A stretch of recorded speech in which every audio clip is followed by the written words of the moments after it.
Hello 12th class student. आज हम एक नया टॉपिक स्टार्ट करेंगे और वो है कैपेसिटर एंड कैपेसिटेंस।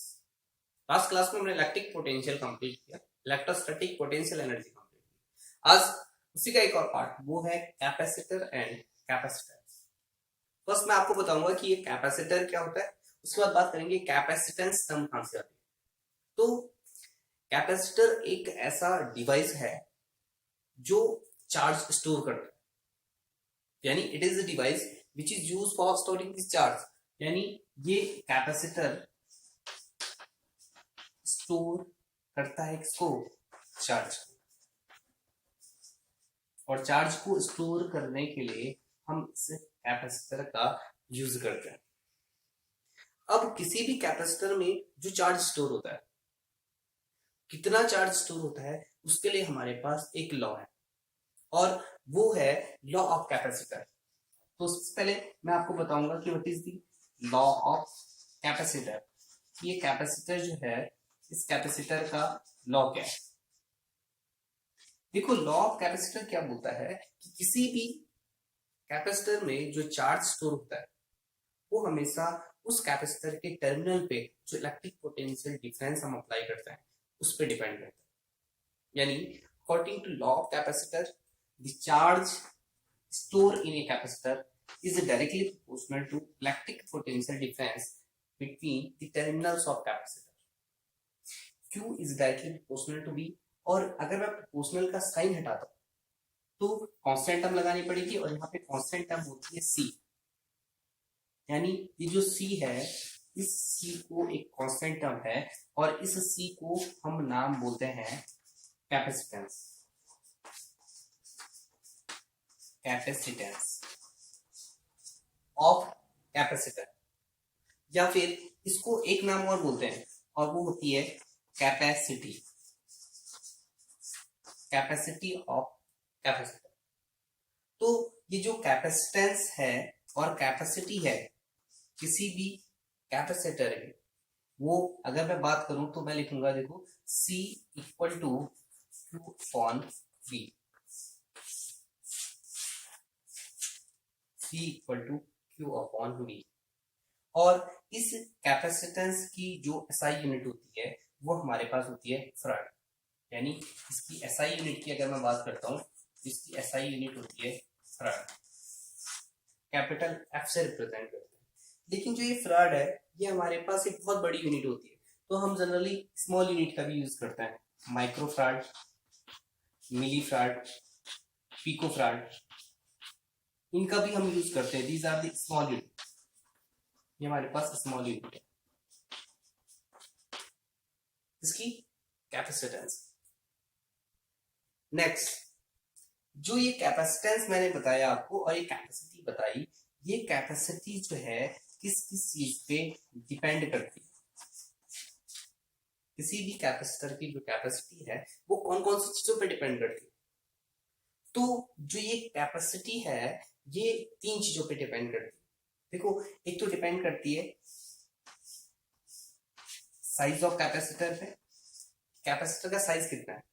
दूसरा डिपेंड करता है कि शेप ऑफ कैपेसिटर, क्योंकि जो हमारे पास कैपेसिटर है अभी मैं बताऊंगा डिफरेंट डिफरेंट शेप की कैपेसिटर होता है, तो किस तरीके का शेप है उस पर डिपेंड करता है। और तीसरा डिपेंड करता है कि जो हम कैपेसिटर बनाते हैं, तो जो कैपेसिटर बनाते हैं उसके बीच का जो इंटरमीडिएट मीडियम होता है, कौन सा मीडियम हम प्लेस कर रहे हैं। थर्ड डिपेंड करता है मीडियम।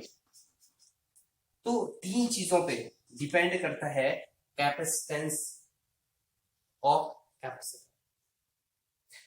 अब बात करते हैं कि कैपेसिटेंस डिपेंड किस चीज पे डिपेंड नहीं करता है। तो जो ये कैपेसिटेंस है ये इलेक्ट्रिक पोटेंशियल डिफरेंस और चार्ज पे डिपेंड नहीं करता है। क्यू और बी पे जैसे फॉर्मूला है, तो फॉर्मूले के अकॉर्डिंग अगर हम देखें तो बी की वैल्यू कम होगी तो सी बढ़ेगा, ऐसा होना चाहिए। लेकिन नहीं, देखो, अगर हम बात करें तो ये कैपेसिटेंस है क्यू और बी पे डिपेंड नहीं करता, क्योंकि actually this is the capacity. Capacity charge और बी पे डिपेंड नहीं करेगी। जैसे हम किसी बकेट की कैपेसिटी बोलते हैं, तो बकेट की कैपेसिटी पानी कितना आएगा उसमें और नल से कितना पानी आ रहा है उस पर डिपेंड नहीं करेगी। कैपेसिटी डिपेंड करेगी कि उसका साइज कितना है, शेप कितना है और वो किस मीडियम का। तो ये हमारे पास था कैपेसिटर और कैपेसिटी। अब बात करते हैं कि कैपेसिटर होते कितने तरीके के हमारे पास। तो जो हमारे पास कैपेसिटर है जनरली, ये कैपेसिटर डिफरेंट डिफरेंट तरीके से क्लासिफाई होते हैं। टाइप ऑफ कैपेसिटर, हमारे 12th के जो सिलेबस है उसमें जनरली हम 3 तरीके के कैपेसिटर को पढ़ेंगे। क्योंकि जो फर्स्ट कैपेसिटर है वो हमारे पास है स्फेरिकल कैपेसिटर। दूसरा जो कैपेसिटर है वो हमारे पास है पैरेलल प्लेट कैपेसिटर। और तीसरा जो कैपेसिटर है वो हमारे पास है cylindrical capacitor. Cylindrical capacitor, spherical capacitor, parallel plate capacitor और सिलिंड्रिकल कैपेसिटर, तीनों का मैं डायग्राम भी बता देता हूँ। देखो स्फेरिकल कैपेसिटर की अगर मैं बात करूँ तो ये स्फेरिकल कैपेसिटर 2 तरीके का होता है। तो एक होता है सिंगल सेल, और एक हमारे पास होता है एक सेल ये है, एक सेल ये। देखो एक इसमें पॉजिटिव चार्ज और इसमें नेगेटिव चार्ज, तो एक प्लेट ये होगी, एक प्लेट ये होगी। ये हमारे पास स्फेरिकल कैपेसिटर का हिस्सा। दूसरा parallel plate capacitor. Parallel plate capacitor में हमारे पास 2 प्लेट होती है। देखो एक प्लेट ये है, एक प्लेट ये है, और दोनों प्लेट में इसमें पॉजिटिव चार्ज, इसमें नेगेटिव चार्ज। ये पैरेलल प्लेट कैपेसिटर है। और थर्ड हमारे पास है सिलिंड्रिकल कैपेसिटर। देखो सिलिंड्रिकल कैपेसिटर में हमारे पास सिलेंडर होता है, ये सिलेंडर है, और सिलेंडर में पूरी जो लेयर है, अज्यूम करो कि इस पूरी सिलेंडर की लेयर में पॉजिटिव चार्ज, और अंदर इसके अंदर एक हॉलो सिलेंडर दूसरा है, और उस सिलेंडर में पूरे में नेगेटिव चार्ज है। इसमें पूरे पॉजिटिव चार्ज है और इसमें negative charge. This is cylindrical capacitor. यानी ये हमारे पास हो गया स्फेरिकल कैपेसिटर, ये हमारे पास हो गया पैरेलल प्लेट कैपेसिटर, और ये हमारे पास हो गया सिलिंड्रिकल कैपेसिटर। तीनों मैंने आपको कैपेसिटर भी बता दिए, तीनों अलग अलग तरीके से कैपेसिटर।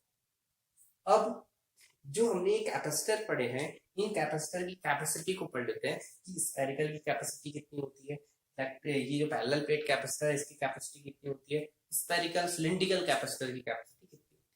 तो फर्स्ट मैं आपको बता देता हूँ स्फेरिकल में और ये सिंगल सेल वाला। तो यानी बात करते हैं capacitance of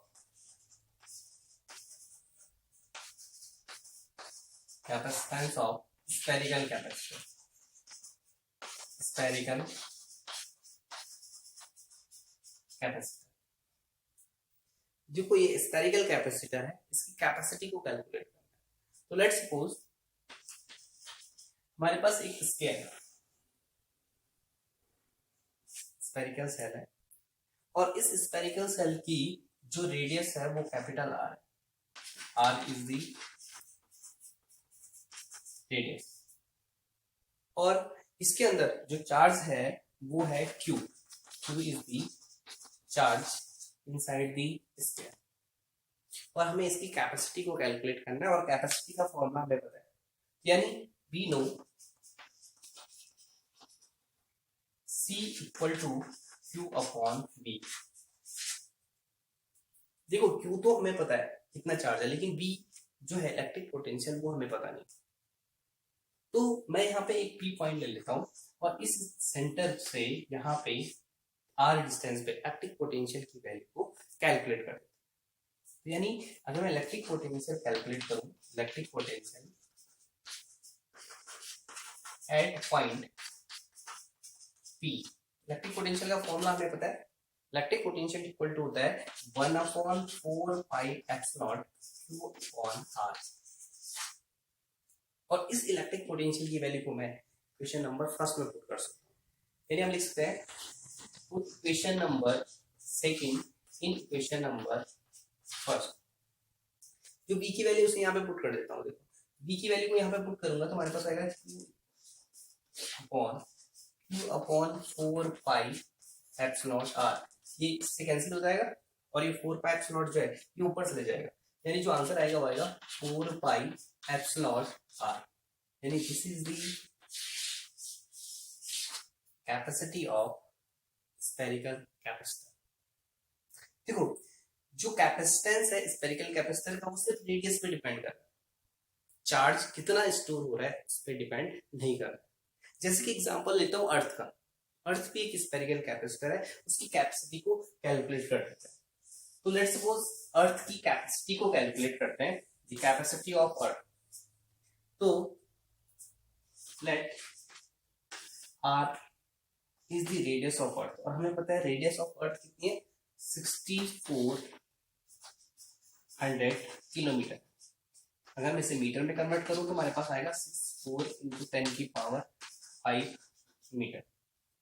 this is the radius of earth, और हमें अर्थ की कैपेसिटेंस कैलकुलेट करना है, तो C equal to 4 pi epsilon into R, 64 into 10 की पावर 5।